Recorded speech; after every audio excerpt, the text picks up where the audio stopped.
But we're very used to sinning, and we're very comfortable with sin, and consequently, society has very few consequences that it places on people for sin.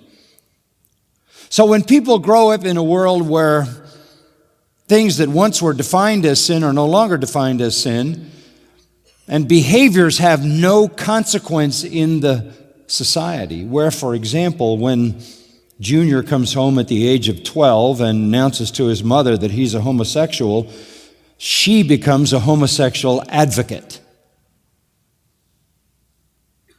Absolutely no consequences to that kind of immoral behavior.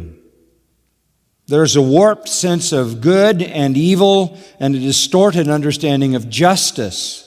We don't know what sin is, except sin can never be what I do. It can be, however, if what I do harms someone else. That would be sin, but any act that I do in and of itself, I'm free to do, and there shouldn't be any consequences at all.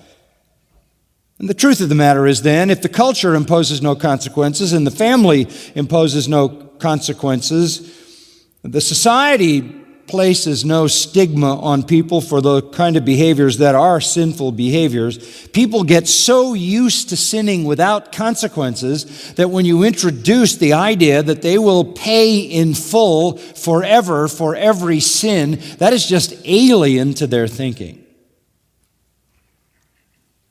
People sin without immediate consequences, and to try to convince them that there are somehow down the road, decades from now, if they live, deferred consequences is a hard sell. For example, you might want to try to convince someone of Romans 2, which says that you are storing up for yourself wrath in the day of wrath and the revelation of the righteous judgment of God. You're not getting away with anything. No act of fornication, no act of adultery, no sin in the mind, no sin in the behavior, no sin with the lips, no lie, no deception, no cheating. You're not going to get away with any of it. You're just accumulating iniquities, all of which will be confronted and judged. You are storing up wrath. You're going to need to have a large storehouse to contain all the wrath that's going to break upon your head. That is a very difficult thing to convince people about who are so used to sinning.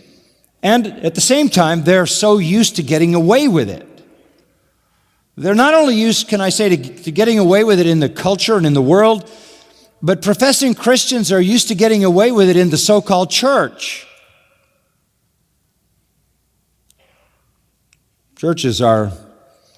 So-called churches are very, very reluctant to confront sin. Very reluctant to do the discipline that the Bible talks about doing, to teach people the consequence of sin. Parents are very reluctant to create significant consequences for the sins of their children, which may be the most important thing, apart from the gospel, that your child ever learns. That sin has immense and painful consequences. We need to tell people that every unforgiven sin, every sin committed by every person who rejects Jesus Christ will be justly punished by God forever in a place called hell.